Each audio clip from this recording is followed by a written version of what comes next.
نحمده ونصلي على رسوله الكريم أما بعد فأعوذ بالله من الشيطان الرجيم بسم الله الرحمن الرحيم يا أيها الذين آمنوا كتب عليكم الصيام كما كتب على الذين من قبلكم لعلكم تتقون صدق الله العظيم وبلغنا رسوله النبي الكريم ونحن على ذلك لمن الشاهدين والشاكرين والحمد لله رب العالمين اللهم صل على سيدنا محمد وعلى آل سيدنا محمد وبارك وسلم.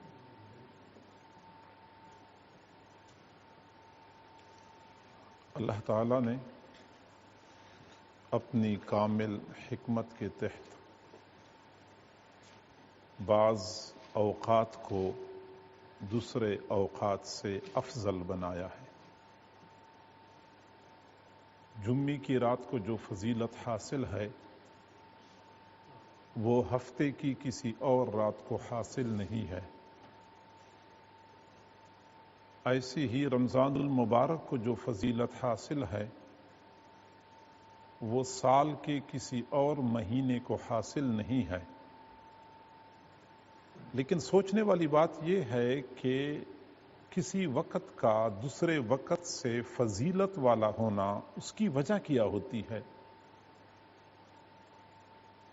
تو جواب دیا جاتا ہے کہ جو فضیلت والا وقت ہوتا ہے اس میں اللہ کی طرف سے خاص رحمتیں اترتی ہیں اور رحمتوں کی نزول کی وجہ سے وہ وقت باقی اوقات سے افضل بن جاتا ہے.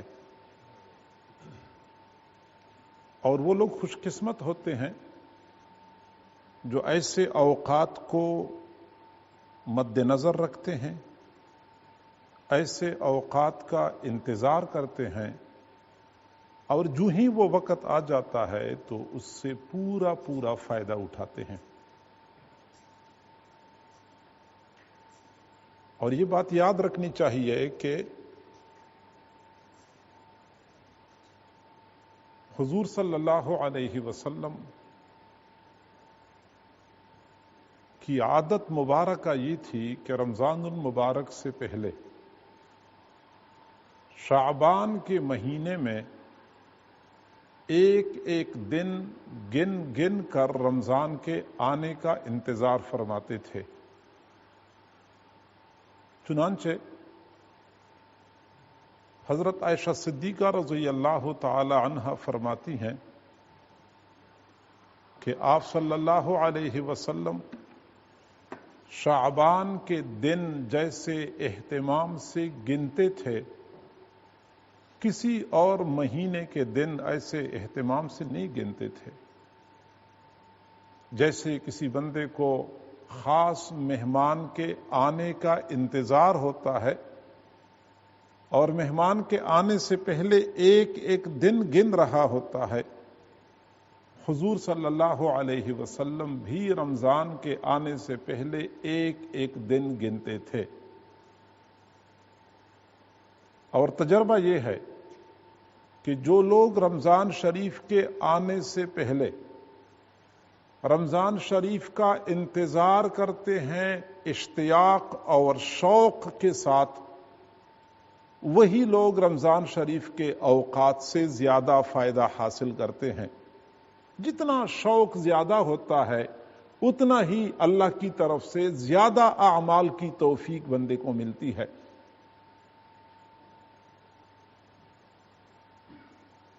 حضرت خواجہ مجدد الفسانی رحمت اللہ علیہ نے فرمایا کہ پچھلے زمانے میں لوگ رمضان شریف گزارتے تھے، اتنی عبادت کرتے تھے کہ رمضان کے بعد بھی 6 مہینے تک اپنے دلوں میں اس کا اثر محسوس کرتے تھے اور پھر بقیہ 6 مہینے اگلے رمضان کا انتظار کرتے تھے، دعائیں مانگا کرتے تھے کہ اے اللہ ہمیں خیریت کے ساتھ رمضان شریف تک پہنچا دے. رمضان شریف کے آنے سے پہلے ایک تو بندے کو چاہیے کہ اللہ سے دعائیں مانگا کرے کہ اللہ مجھے صحت سلامتی کے ساتھ پہنچا دے. کتنی مرتبہ ایسا ہوتا ہے کہ رمضان شریف تک تو بندہ پہنچ جاتا ہے لیکن صحت ساتھ نہیں دیتی، بندہ رمضان شریف کے روزوں سے محروم ہو جاتا ہے، تراویح سے محروم ہو جاتا ہے، زیادہ اعمال سے محروم ہو جاتا ہے. دعائیں مانگنی چاہیے جیسا کہ سلف صالحین کا طریقہ رہا ہے. دوسری بات یہ ہے کہ رمضان شریف کے آنے سے پہلے بندہ اپنے آپ کو تیار کر لے. یہ بھی ایک ہماری بڑی کمزوری ہے کہ ہم رمضان سے پہلے رمضان کی تیاری نہیں کرتے، جس کی وجہ سے ہم رمضان شریف کی برکات کو اچھی طرح سمیٹتے نہیں ہیں. سمجھدار لوگ وہ ہوتے ہیں جو پورا سال نیک اعمال کی کوشش کرتے ہیں، تلاوت ہے، نفل اعمال ہیں، ذکر اذکار ہیں، لیکن رمضان شریف سے پہلے اپنے نیک اعمال میں اضافہ کرتے ہیں.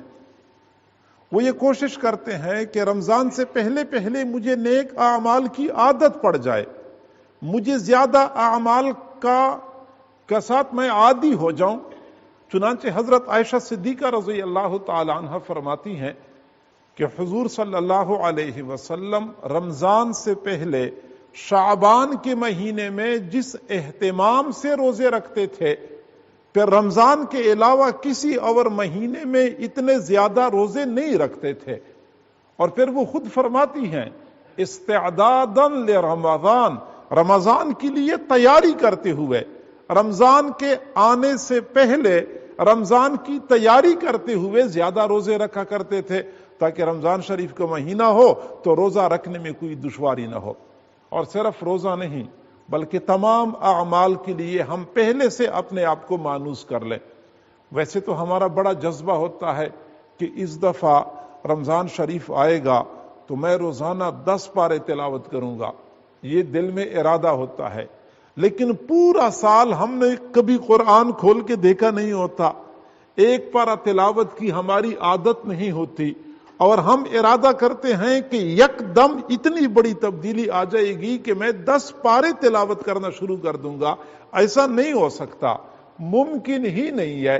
جو لوگ زیادہ تلاوت کرتے ہیں اس سے پہلے پہلے وہ زیادہ اپنے آپ کو مانوس کرتے ہیں، عادت بناتے ہیں کہ وہ زیادہ تلاوت کرے تو وہ تھکے نہ. لہذا حق بنتا ہے کہ ہم آج سے روزانہ 1 پارہ تلاوت کی کوشش کریں، پھر اگلے دن ہم مزید اضافہ کر دیں، اگلے دن اس میں اور اضافہ کر دیں، تاکہ رمضان شریف تک ہم پہنچے تو 3 4 5 پارے عادت ہماری بن چکی ہو، پھر رمضان شریف میں زیادہ تلاوت کرنا آسان ہو جائے گا.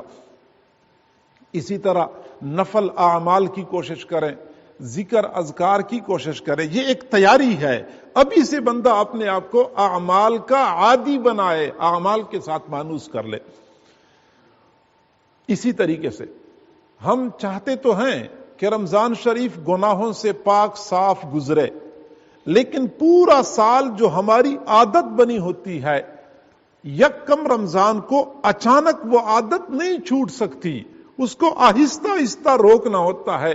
خدا نخواستہ ایک آدمی کی نگاہیں پورا سال آزادانہ طور پہ پھر رہی ہوتی ہیں، ادھر ادھر دیکھ رہی ہوتی ہیں، تو چونکہ پورا سال یہ نگاہیں آزادی کے ساتھ غیر محرموں کا پیچھا کر رہی ہوتی ہیں، زبان آزادی کے ساتھ بول رہی ہوتی ہے، کان آزادی کے ساتھ سن رہے ہوتے ہیں، تو یکم رمضان کو اتنا بڑا انقلاب آ جائے کہ یک دم بندہ تبدیل ہو جائے، یہ نہیں ہو سکتا. ابھی سے چاہیے کہ ہم اپنی نگاہوں پہ قابو پائیں، اپنی زبان پہ کنٹرول رکھیں، کانوں سے سننا اس کا ہم احتیاط کریں، تاکہ ہم ابھی سے گناہوں سے بچنے کی عادت بنائیں. اور ہم ابھی سے عادت بنائیں گے تو رمضان شریف میں پھر گناہوں سے بچنا ہمارے لیے آسان ہوگا. رمضان المبارک کا مہینہ یہ برکتوں کا خزینہ ہے. حضور صلی اللہ علیہ وسلم ہمارے اسلاف انتظار کیا کرتے تھے، اللہ کرے کہ ہم بھی خیریت اور عافیت کے ساتھ رمضان شریف تک پہنچ جائیں. اگر ہمیں رمضان شریف کا یہ مقدس مہینہ نصیب ہو گیا تو پھر ہم سستی نہ کریں، کوشش کر لیا کریں کہ زیادہ سے زیادہ اعمال کریں۔ میرے بھائیو، نیک اعمال کی وجہ سے جو تھکاوٹ بندے کو ہوتی ہے وہ تھکاوٹ ختم ہو جاتی ہے، لیکن اعمال سے ملنے والا اجر بندے کے اعمال نامے میں باقی ہوتا ہے۔ حضور صلی اللہ علیہ وسلم کی یہ عادت مبارکہ تھی کہ جب افطار کرتے تھے تو افطار کے بعد فرماتے تھے ذهب الظمأ وابتلت العروق وثبت الاجر ان شاء اللہ تعالی۔ وہ جو پیاس تھی وہ پیاس تو ختم ہو گئی، چونکہ عرب سرزمین پہ گرمی بہت ہوتی تھی، شدید پیاس ہوتی تھی، پیاس تو ختم ہو گئی، لیکن جو اجر ملنے والا ہے وہ اجر ہمارا محفوظ ہو گیا۔ تو یہ ایک مہینے کی مشقت ہوتی ہے، بندے کو چاہیے کہ زیادہ مشقت اٹھائے۔ آپ اندازہ لگائیں اللہ رب العزت کی جانب سے کیا فضل اور کرم ہوتا ہے کہ بندوں کے اعمال کا اجر بڑھ جاتا ہے، بندوں کے اعمال کا اجر بڑھ جاتا ہے، دگنا نہیں، 5 گنا نہیں، 10 گنا نہیں، 70 گنا اجر بڑھ جاتا ہے۔ عام دنوں میں ہم 1 پارہ تلاوت کرتے ہیں، رمضان شریف میں وہی 1 پارہ تلاوت 70 پارے تلاوت کے برابر کا ثواب رکھتا ہے۔ ایک بار سبحان اللہ کہنا رمضان شریف میں 70 دفعہ سبحان اللہ کہنے کے برابر ہو جاتا ہے۔ اللہ تعالیٰ نے اپنی طرف سے کوئی کمی نہیں کر رکھی۔ ہمیں چاہیے کہ ہم یہ قیمتی مہینہ اس کو ہم قیمتی بنائیں اور اس سے فائدہ حاصل کریں۔ رمضان المبارک میں قرآن پاک کی تلاوت کثرت سے کرنی چاہیے، جتنی زیادہ ہو سکے، کیونکہ رمضان شریف اور قرآن کی تلاوت میں ایک زبردست مناسبت پائی جاتی ہے۔ یہی وجہ ہے کہ اللہ رب العزت نے